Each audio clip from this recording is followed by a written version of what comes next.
Motormouth Jenkins here, welcoming you to our brand new YouTube channel. Hope that you'll come back and see every segment each and every week, and I will share preventative maintenance tips and regularly scheduled maintenance tips for your car. So whether you know a little bit about your car or absolutely nothing, this is the channel just for you, where I share over 35 years of experience as a qualified and licensed service technician with truck and coach, light truck and passenger vehicles. Come back and visit us and tell your friends, and we'll see you each and every week right here in the Car Connection Workshop on YouTube. Hey, well, welcome back. Yep, I'm on my back, taking a break. Your host of Car Connection, the Car Connection Workshop, Niall Motormouth Jenkins. Got your scraper?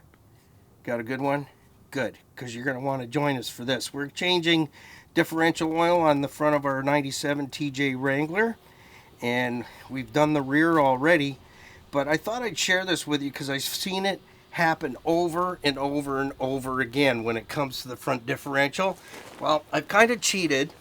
I've made sure that I got the drain plug out, and somebody put it in with an air gun. That's wrong, and I have a trick to get them out, and I managed to get it out.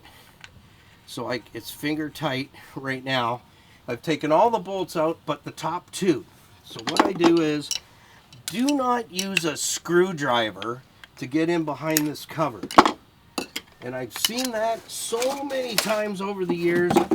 Guys plow a screwdriver in here and you buckle the cover and then it leaks. So here's what I do. And me and this scraper, if it could tell you a tale, in this one, it would tell you how many differentials I've serviced over the years. So I leave the top two loose. I come through on the side, horizontal, with the differential, and I just tap this in there. So get it started, and you will. Somebody else has been here and they put the bolts in with an air gun, and I do them all by hand. And that's how I was taught with my military instructor.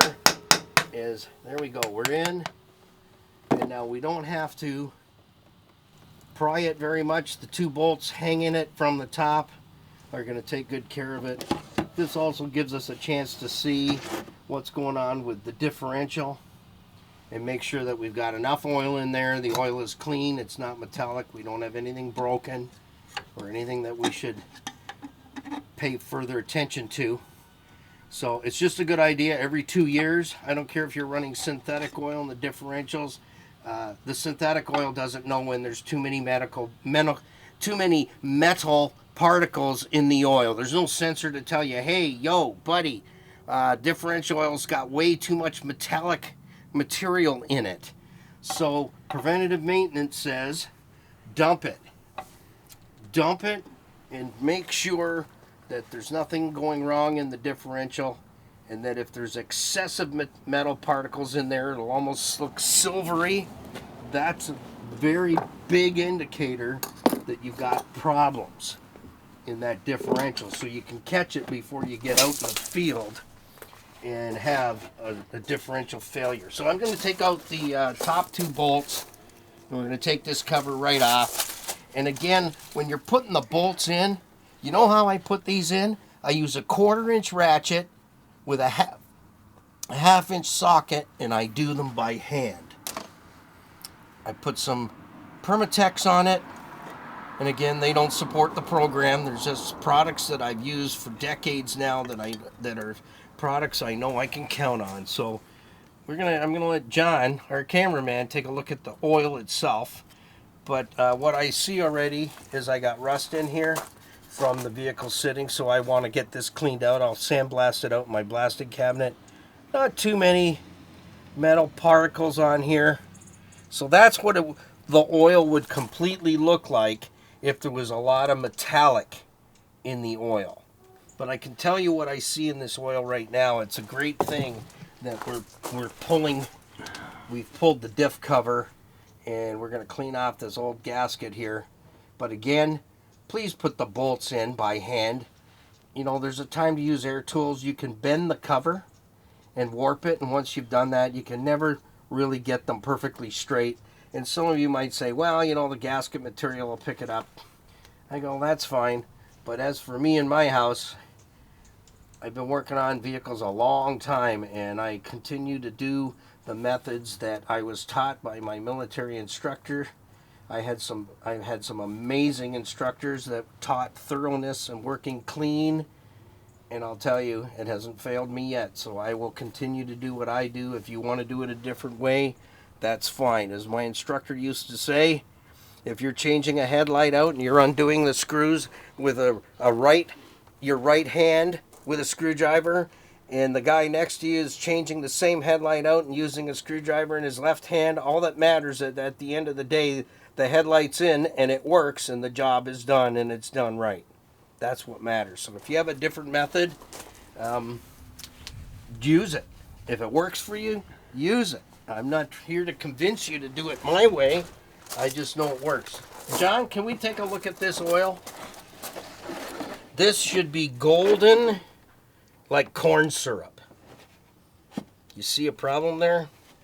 I don't know what that is, but no, I'm not going to taste it.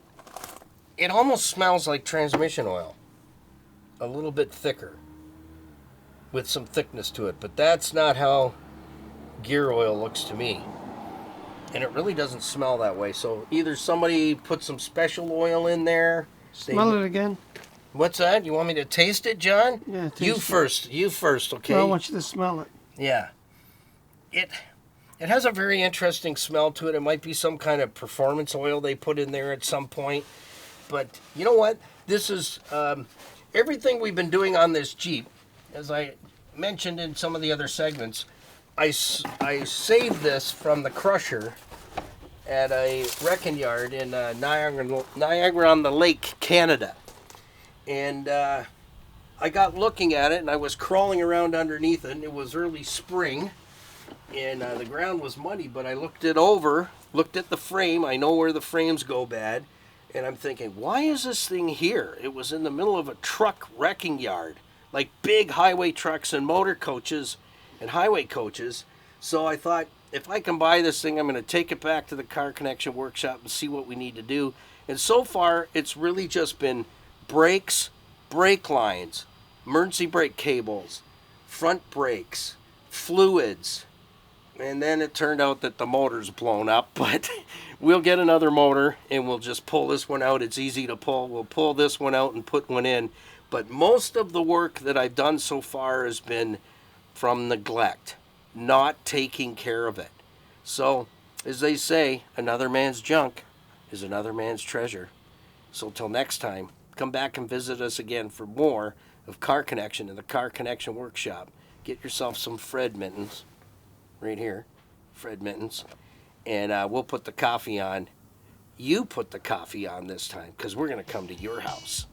Well, thank you for stopping by the Car Connection workshop right here on YouTube. Don't forget to come back and join us for another segment. So like, share, tag, and follow, and ding that bell so that you don't miss a single edition of Car Connection. So till next time, keep it under 100 and put the coffee on, because we're coming to your house.